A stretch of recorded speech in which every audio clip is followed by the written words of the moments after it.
네, 안녕하세요. 방금 전에 소개받은 딜로이트 컨설팅의 이동기 파트너입니다. 저는 개인적으로 지금 현재 소속 법인에서 블록체인과 디지털 자산 관련된 컨설팅을 담당을 하고 있습니다. 그래서 오늘 주제는 스테이블코인과 전통 금융의 융합이고요. 아마 뭐 일요일인데도 되게 바쁜 시간 쪼개서 이렇게 참석하신 분들 있으셔가지고 오늘 뭐 재밌는 뭐 어떤 좋은 세션이신지 좀 뭐 궁금하기도 합니다.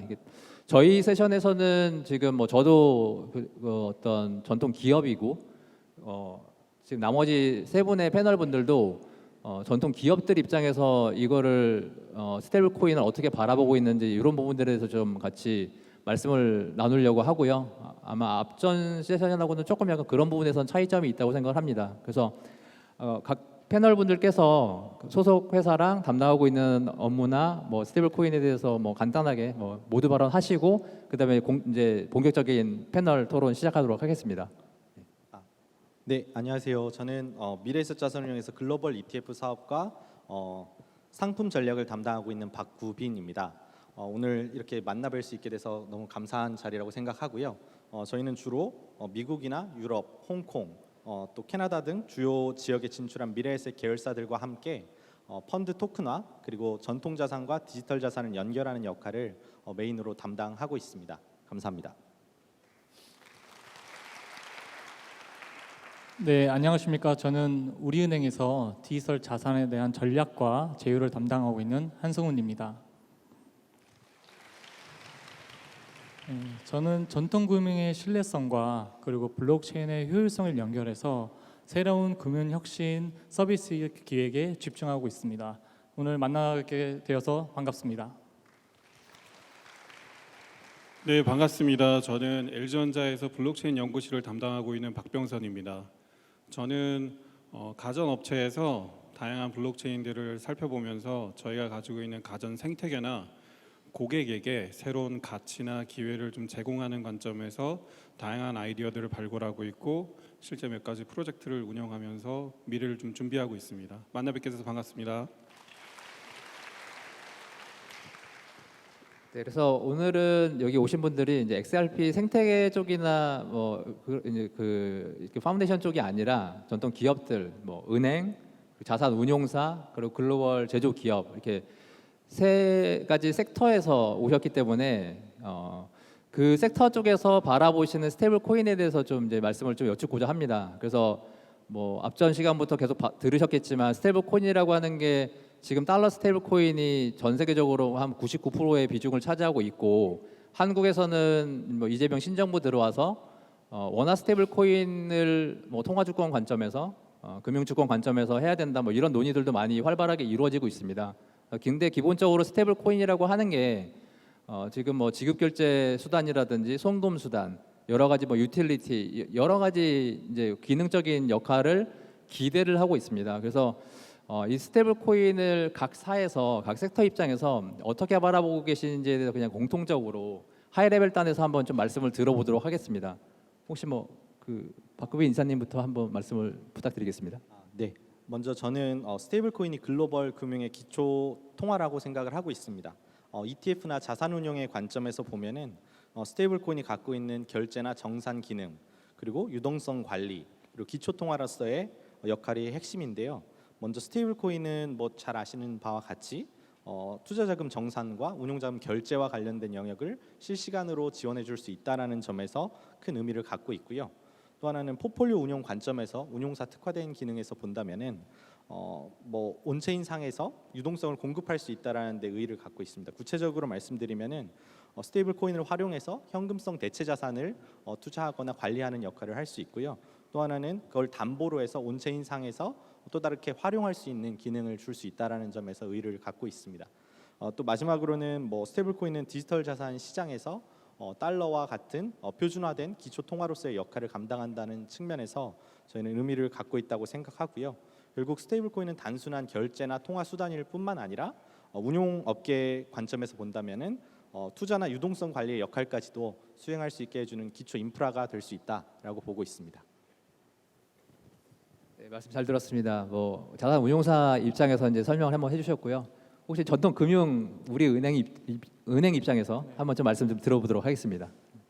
네, 그 은행 입장에서 볼 때는 이 스테이블 코인은 아마 차세대 지급 결제의 핵심 인프라로서 디지털 금융의 전환을 맞이할 것 같고, 그 온체인상에서 글로벌 연결성의 확장에 대해 굉장히 기대하고 있습니다. 기존에 대부분 저희가 기존 스위프트를 활용해서 송금이 이루어지고 있는데요.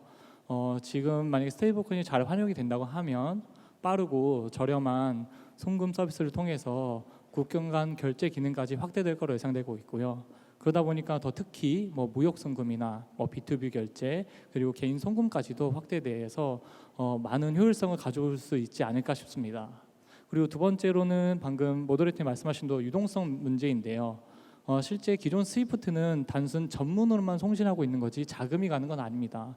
그러니까 은행용어로 말씀드린 뭐 노스트로, 보스트로는 용어가 있는데, 노스트로라고 하면 저희가 현재 한 200여 개 이상 해외 그 코레스뱅크라고 하거든요. 그 제휴은행이랑 제휴를 맺고 그 이후에 그 외국 은행에 국내 은행들이 계좌를 개설해서 자금을 열고 있고요. 또 반대로 국내 은행에 해외 은행들이 계좌를 개설해서 자금을 주고받고 있거든요. 근데 만약에 이런 것들을 스테이블코인을 활용해서 직접 발행하고 수각으로 활용한다면 실시간으로 유동성 관리를 할 수 있어서 저희 은행 내부의 자금부 입장에서도 굉장한 효율이 있을 거라고 생각하고 있습니다. 잘 말씀드렸습니다. 마지막 저기 LG전자 입장을 먼저 말씀 듣고 또 이제 다음 주제로 한번 넘어갈 준비를 해보겠습니다. 네, 부탁드리겠습니다. 네, 저희 같은 글로벌 제조사는 전 세계 생산과 판매 채널을 보유하고 있는데, 거기서 유통되는 현금의 양이 어마어마합니다.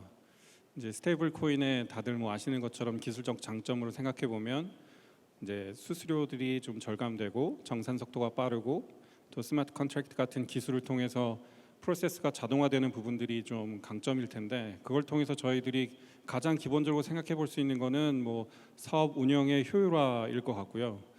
저는 거기에 이제 제 개인 의견을 하나 더 추가한다면, 현재까지 이 기업들이 웹3로 생태계를 조금 더 확산하거나 전환하는 데 있어서 좀 많은 페인 포인트들이 존재했는데, 스테이블 코인이 확산이 된다면 아무래도 웹3 인구가 좀 늘어나지 않을까라는 예상을 합니다. 뭐 개인들이 웹3 계좌나 어카운트를 갖게 되면, 그러면 결국에는 기업들이 웹3 좋은 아이디어들을 기존에 있는 제품이나 서비스에 녹여내서 제공할 때 조금 더 수월한 환경이 열리지 않을까? 그래서 저는 스테이블 코인에 좀 그런 기대를 가지고 있습니다.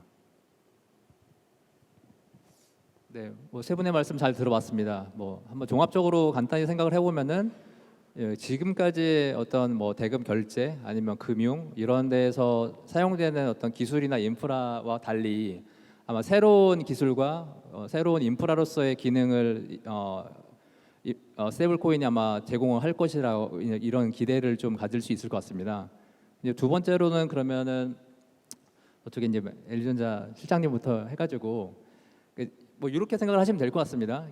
LG전자 같은 경우에는 보통 금융기관 쪽이 아니라고 하시면은 저희가 항상 가전제품이나 좀 뭐 그런 제품을 저희가 이제 사용하는 사용자 입장에서 보면 그럼 우리한테 이렇게 뭐 되게 품질 좋은 제품이나 서비스를 제공하는 기업 입장에서는 이런 새로운 어떤 그 금융, 새로운 기술을 어떻게 좀 바라보고 계시는지, 뭐 이를테면 말씀하셨던 것처럼 그 대금 결제, 이게 저희가 사용하는 대금이 또 스테이블 코인으로 지급이 될 수도 있고요. 아니면은 그 LG전자 입장에서는 사실 앞단의 어떤 뭐 원재료를 공급하는 공급 기업들에 대해서 또 이렇게 사와서 결제를 하는 이런 것들도 있을 거고, 아마 해외 자회사나 국내 자회사들도 있을 테니까 그런 측면에서 어떤 대급 지급 수단 아니면 공급망 결제, 뭐 아니면 아까 말씀하셨던 것처럼 그 규모가 상당히 크기 때문에 그 지급을 받은 돈, 스테이블 코인, 이 돈을 어떻게 좀 유통하는지, 이게 뭐 앞에 세션에서도 말씀하셨던 것 같은데 디지털 에셋 트레저리라고 하는 게 이제 상당히 많이 좀 핫한 이슈 중에 하나입니다. 그래서 간단히 정리하자면 글로벌 제조기업 입장에서 공급망 관리 관점 또는 뭐 자금 관리 관점에서 혹시 이런 것들에 대해서 고민하고 계신 부분이 있다면 뭐 조심스럽지만 이게 지금 초기 시장이기 때문에 각사 입장에서는 컨피덴셜한 내용들이 분명히 있을 겁니다. 그래서 아마 일반적인 내용으로 뭐 혹시 대답을 해줄 수 있다면 되게 도움이 될 것 같습니다. 네. 네, 최근 시장에서는 스테이블 코인 발행에 관련돼서 많이 언급이 되고 또 그런 것들의 장점에 대해서 어필이 되고 있는 것 같습니다. 근데 기업 입장에서 그런 것들을 수용해서 실제 사업에 적용하기 위해서는 굉장히 많은 검토들이 필요한 것 같습니다.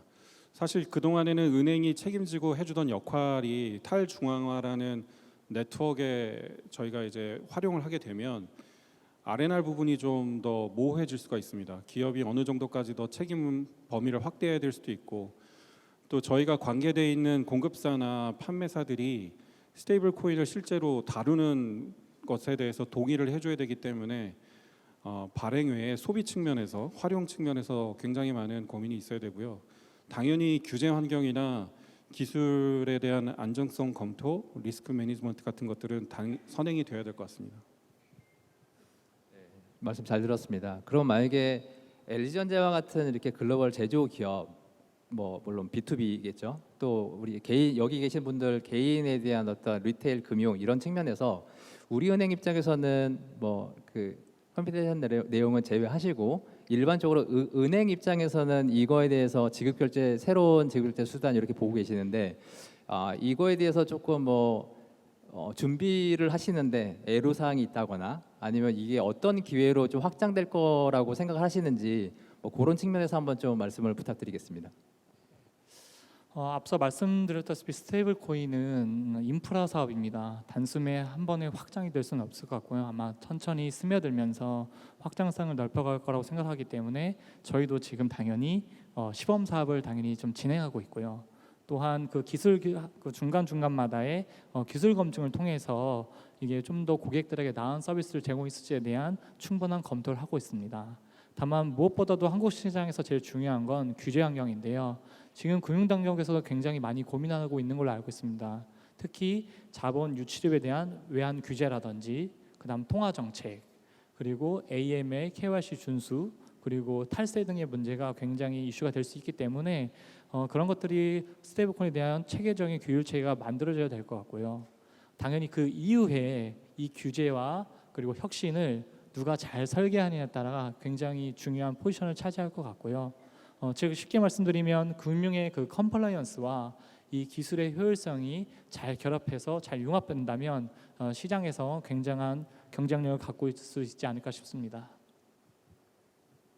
뭐 여기 계신 분들도 관심 있는 분들이시라면 뭐 우리나라에 대해서도 지금 그 스테이블 코인 관련된 디지털 자산 기본법 관련된 법제화가 좀 속도감 있게 진행되고 있다고 아마 이해들 하고 계실 겁니다.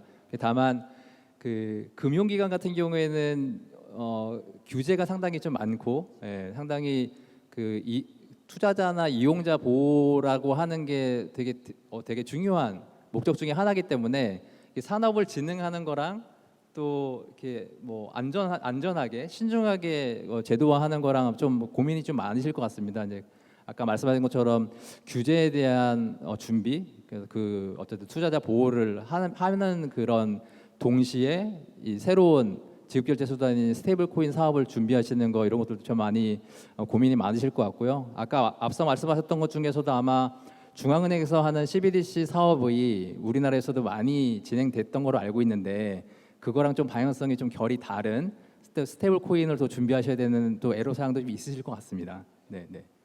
그럼 마지막으로 저희 그 미래에셋 입장에서 사실 3년 전쯤인가요? 그 우리나라에서도 토큰 증권 뭐 제도화가 되어서 새로운 사업이 이제 진행되려고 하다가 이제 법안이 폐기되고 하면서 조금 이제 펜딩돼 있는 상황인데요. 또 올해 토큰 증권부터 뭐 신사업 기회가 좀 준비될 수 있을 거다. 뭐 이런 좀 기대감도 있습니다. 혹시 뭐 토큰 증권이나 토커니제이션, RW 관점에서 새로운 기회나 아니면 뭐 좀 리스크 요인이라고 생각하시는 거 어떤 것들을 준비하고 계신지 좀 말씀 좀 부탁드리겠습니다. 네. 먼저 사실은 이제 리스크라고 하면은 이제 정부 차원의 규제 그리고 각 국가별로 가지고 있는 뭐 스테이블 코인 같은 경우도 회계 처리 기준이라든지 증거금에 대한 운영 방침 이런 세세한 내용들이 조금씩 다른 구성을 갖고 있습니다. 그러다 보니까 저희가 크로스 보더 세일즈를 염두한 상품을 만들 때는 굉장히 애로 사항이 많은 게 사실이고요. 다만 이제 저희가 뭐 미국에서의 뭐 비들이나 뭐 프랭클린 템플턴의 벤지 뭐 토큰화된 온체인상에서 토큰화된 펀드 사례들을 보면 자연스럽게 그런 쪽으로 흐름이 넘어갈 거라고는 생각을 하고 있습니다. 그래서 미래에셋 자산운용도 실제적으로 규제가 허용되는 국가들에서는 그런 관련된 펀드의 토큰화를 실제로 준비를 하고 추진을 하고 있고요. 뭐 빠르면은 연내에도 토큰화된 펀드가 규제가 허용되는 국가들에서 출시가 될 예정이고요. 뭐 구체적으로 제가 사안들을 다 밝힐 수는 없지만 저희 미래에셋 자산운용뿐만 아니라 글로벌 주요 회사들은 이미 스테이블 코인을 결제 수단으로 활용한 상품들을 개발하고 운용하기 위한 노력들을 하고 있습니다. 실제적으로 뭐 POC라든지 파일럿 프로젝트들을 굉장히 많이 진행을 하고 있고요. 그러한 프로젝트를 진행할 때 뭐 XRP 레저라든지 RLUSD와 같은 뭐 대표적인 스테이블 코인들이 그러한 통화의 결제 수단이 될 걸로 저는 보고 있습니다. 뭐 세 분의 말씀을 들으니까 아마 뭐 지금 법제화가 안 된 우리나라이지만 새로운 기회를 또 이렇게 잘 잡기 위해서 되게 열심히 좀 준비를 하고 계신 것 같고요. 다만 규제가 아직 뭐 합법이 아니다 보니까 뭐 본격적인 사업을 좀 준비하기는 애로사항이 있으신 것 같습니다. 그러면은 지금 현재 이제 준비하고 계신 거에서 조금 뭐 시기상조일 수도 있지만 이게 뭐 빠르면 올해 뭐 그래서 본격적인 사업이 아마 내년쯤에는 이게 추진이 가능할 거다라고 하는 긍정적인 또 기대들도 있습니다. 그래서 만약에 이게 법제화가 된다고 하면 향후 3년 내에 혹은 5년 내에 이 사업이 각 섹터 입장에서 어떠한 좀 긍정적인 그림을 그리고 계시는지 아니면 이 부분은 조금 뭐 글로벌에 가는 그 방향성에 비해서는 우리나라에서 좀 하기 어렵다고 생각하시는 뭐 그런 부분 혹시 좀 뭐 5년 후에 전망에 대해서 간단히 뭐 말씀을 부탁드리겠습니다. 네, 뭐 일단 운용사 입장에서 보면은 뭐 가상자산이 뭐 실물 가상자산 ETF가 발행된다든지 뭐 이런 상품화가 되는 게 가장 중요한 숙제고 과업이고요. 실제로 미국 사례들을 보면 뭐 비트나 이더나 뭐 알트코인들의 일부도 이미 ETF 상품화가 되어 있지 않습니까? 그래서 그 관련된 움직임들이 뭐 미국뿐만 아니라 법제화가 되어 있는 국가들 중심으로 이미 이루어지고 있고 한국에서도 곧 이루어질 거다라고 보고 있고요. 다만 이게 법제화가 이루어지고 상품이 출시된다는 데 의미가 있는 건 아니고요. 그 단순히 상품을 출시됐다는 거 이상의 의미가 저는 부여된다고 생각을 합니다. 기본적으로 비트코인이라든지 뭐 이더리움이라든지 뭐 리플이라든지 이런 메인넷들이 투자 자산으로 인정을 받아야만 ETF화된 상품으로 출시가 될 수 있는데 그게 만약 ETF화된 상품으로 출시가 된다라고 하면 그것은 기존에 자산 배분되어 있는 수천조 원에 달하는 펀드들에서도 그 관련 가상 자산을 투자할 수 있는 길이 열리게 되는 거고요. 그러한 자산의 확산이 굉장히 빠른 속도로 이루어질 걸로 보고 있고요. 또 하나는 앞서서 말씀드린 RWA 토큰 혹은 펀드의 토크나이제이션 관련된 영역들이 굉장히 적극적으로 이루어질 걸로 보고 있습니다. 다만 그 관련된 영역 전반에서 결제가 되는 통화는 자연스럽게 이제 뭐 스테이블 코인이 될 수밖에 없다라는 게 저의 개인적인 생각이고요. 그런 측면에서 다양한 움직임들이 일어나고 있는 상황입니다. 우리 은행 입장에서도 한번 부탁드리겠습니다. 우선 그 기존 전통금융은 국가에서 어쩌면 라이센스를 준 거거든요. 그러면 라이센스에 기반한 신뢰를 제공함으로써 고객들을 찾게 만든 것 같은데 이 스테이블 코인 구조, 즉 블록체인이 확대가 되면 이 스마트 컨트롤의 강한 강점으로 구조적 신뢰를 쌓을 수 있을 것 같습니다. 그러다 보면 디지털의 금융의 패러다임이 전반적으로 바뀔 거라고 예상이 되고 있고요. 향후 3년이나 5년이 된 시점에는 아마 국가 간의 규제 현황도 많이 해소가 좀 될 것 같고 특히 그 현재는 지금 공급자 입장에서만 대부분 지금 많이 말씀을 이루고 있는데 수요 측면까지 잘 고려해서 정말 수요자와 공급자의 선택을 받는 업체들만 좀 살아남을 수 있을 것 같고요. 특히 지금 스테이블 코인은 전통의 송금 시스템의 한계를 당연히 보완해줄 수 있을 것 같고 특히 아까 말씀드린 것처럼 국가 간 결제에 있어서 특히 결제라든지 정산 분야에서는 이미 상용화가 되어 있을 거라고 생각하고 있습니다. LG전자 입장에서도 한번 좀 부탁드리겠습니다. 예, 이건 다소 민감할 수 있어서 LG전자 입장은 아니고 그냥 네, 전자 입장. 비금융 글로벌 기업 입장에서 예, 네. 부탁드리겠습니다. 일단은 그 금융사와 다르게 저는 이제 제품을 만들고 고객들을 모시고 또 좋은 경험 제공하는 게 저희들의 방향이기 때문에 그 관점에서 좀 생각을 해보면 5년 뒤에 제가 좀 예상해 보는 거는 과거에 그 좀 일부 사업자에 의해서 조금 좌지우지되던 데이터 시장이 좀 확대되지 않을까라는 생각을 합니다. 이제 소비자들이 스테이블 코인을 활용하면서 발생하는 데이터들이 과거에는 특정 기업의 뭐 서버에 다 저장이 돼 있었고 그 기업의 분석 도구를 통해서 외부로 유통이 됐다면 이제 웹3 시대는 탈중앙화 네트워크를 통해서 개인들이 데이터 주권을 확보하는 시대가 될 거고, 만약에 된다면 그 뭐 관련된 결제 데이터나 크레딧 데이터들이 다 개인이 소유하게 되기 때문에 그런 것들이 온체인상에서 뭐 분석 도구가 조금 더 활발히 발전이 되고 또 그런 것들이 좀 그러니까 공급자와 수요자가 만날 수 있는 그런 환경이 좀 만들어지면 과거에 지금 뭐 미국에 있는 뭐 빅테크들이나 이런 회사들이 좀 주도했던 시장이 좀 바뀌지 않을까라는 예상을 좀 해보고 있습니다.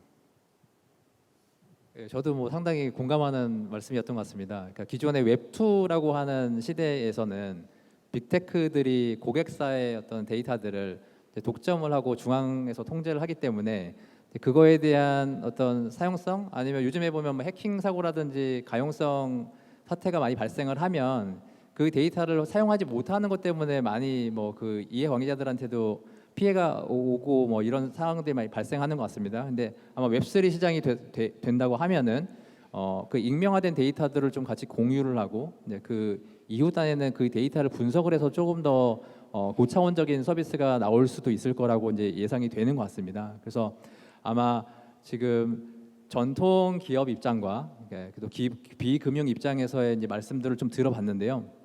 오늘 뭐 행사가 또 XRP 서울 2025년 행사기 때문에 혹시 각사들 입장에서 뭐 XRP 레저와의 어떤 협업이나 아니면 이런 기술적 특성은 향후에 우리가 비즈니스를 하는데 상당히 좋은 포인트일 것 같다라고 하는 부분들이 있으시면 뭐 간단하게 한 말씀 부탁드리겠습니다. 미래에서부터. 네. 네, 뭐 여기 계신 분들이 아마 다 동의하실 텐데요. XRP 레저는 이미 크로스보더 결제에 특화된 네트워크로 이미 잘 인지되어 있고 또 그것을 저희 같은 전통 금융회사뿐만 아니라 민간 기업들도 상당히 많이 인지를 하고 있다고 생각합니다. 뭐 RLUSD 같은 경우는 이러한 XRP 레저 위에서 네트워크 위에서 이제 규제화된 스테이블 코인으로서 역할을 담당하고 있기 때문에 뭐 XRP 레저라든지 뭐 RLUSD를 활용한 금융 상품들은 추후에 굉장히 많은 인기가 있지 않을까라고 개인적인 생각을 갖고 있고요. 다만 이게 적극적인 전통 금융 입장에서 활용이 되려고 하면 그럴 만한 규제나 산업 인프라가 잘 갖춰지기만 하면 언제든지 바로 온체인 상에서도 진행이 될 수 있을 걸로 보고 있습니다. 특히 펀드 운용 입장에서 보면은 크로스보더 결제나 자금 이동이 굉장히 빈번한데요. 그런 측면에서 XRP 레저나 리플 XRP가 할 수 있는 역할이 굉장히 많다고 생각하고 있습니다. 예, 제가 개인적으로 바라보는 뷰는 이미 XRP 레저는 이미 실용화 가능한 수준으로 많이 올라 있다고 생각을 하고요. 특히 ISO 2022의 국제 표준까지 갖춰져 있고, 그 다음에 그 인터레저 프로토콜 사용해 가지고 스테이블 코인이나 법정 화폐나 그 다음에 디지털 자산의 상호 운영에 대한 연계를 잘 하고 있다고 생각합니다. 그리고 무엇보다도 나중에 은행이 스테이블코인을 만약에 발행에 참여하게 된다면 뭐 온오프램프 기능이라든지 그다음에 체인얼시스, 테리밸류리 가장 중요한 핵심 포인트인데요. 그 중에 가장 중요한 부분 아까 말씀대로 자금 추적 부분입니다. 근데 XRP 레저에서는 이미 지금 크로백 기능이 있기 때문에 만약에 자금이 잘못 이체되거나 또는 불법으로 자금이 송금이 됐을 때 다시 회수를 할 수 있는 기능이 있습니다. 그래서 이런 기능은 지금 현재 규제 친화적인 측면에서 굉장히 좋기 때문에 기존의 지금 전통 금융과 잘 결합해서 이 사업을 진행한다고 하면 충분히 메리트가 있다고 생각합니다. 30초 정도 남았는데. 네. 뭐 기업 입장에서는 뭐 블록체인 네트워크나 스테이블 코인을 선택함에 있어서 가장 중요한 거는 신뢰도인 것 같습니다. 오랜 시간 안정적으로 운영된 네트워크고 또 많이 알려진 화폐이기 때문에 그런 부분들을 저희 적용하는 데 있어서 뭐 같이 리스크나 이런 부분을 검토할 수 있는 기회가 있으면 좋겠네요. 저희가 주어진 25분 시간이 이제 거의 다 끝났습니다. 그래서 1분 내로 정리할 건데요. 지금 아마 각 섹터에서 말씀하셨던 거를 들어보시면 아마 이제 개인적으로 XRP 쪽에다 투자하시는 부분도 있지만 이 투자가 지금은 개인 투자자에서 어떤 제도권으로 이제 흐름이 넘어가는 상황이고 그게 미국에서 트럼프 2.0 신정부에서 그런 좀 정책 동향, 입법 동향을 통해서 이제 글로벌리 좀 확산되고 있는 상황인 것 같습니다. 이제 그 영향은 우리나라 신정부에서도 마찬가지인 것 같고요. 그래서 아마 XRP도 마찬가지고 뭐 여러 가지 메인넷들이 있겠지만 그 전통 기업들 입장에서는 이게 정말 베네핏이 있고 뭐 투자 수익이나 투기 수익보다는 이 비즈니스가 어떠한 새로운 기회를 줄 것인지라고 하는 기회 포인트랑 또 하나는 그 기회를 잡는 데 있어서 그 어쨌든 지속적으로 장기적으로 성장을 해야 되는 기업 입장에서는 리스크가 있는 부분들에 대해서 반드시 그 리스크 관리가 되지 않으면 이 사업을 추진하는 데는 많이 애로사항이 생길 것 같습니다. 아마 그렇기 때문에 정책 금융 당국에서도 여러 가지 그 투자자나 이용자 피해가 발생하지 않는 규제를 신중하게 지금 접근하고 있는 거고요. 그래서 아마 지금 이 그 블록체인 디지털 자산 스테이블 코인 그 업계에서는 규제가 어느 정도 그 불확실성이 해소돼야 되는 거고 그 규제 한 안에서 안전한 합법적인 비즈니스를 이제 준비하고 계시는 것 같고요. 그런 것들이 아마 향후 3년, 5년 이후에 은행, 자산운용업, 뭐 글로벌 제조기업 입장에서 새로운 비즈니스 기회를 통해서 우리나라에서도 계속 그 글로벌 기업으로 성장하는 이런 기회가 됐으면 좋겠습니다. 예. 오늘 그러면 저희 쪽 토론은 이 정도까지 마치고요. 혹시 뭐 각 사에 대해서 질문이 있거나 하시면은 밖에 나가서 또 추가적인 질문을 좀 대응해 드리도록 하겠습니다. 네, 경청해 주셔서 감사합니다.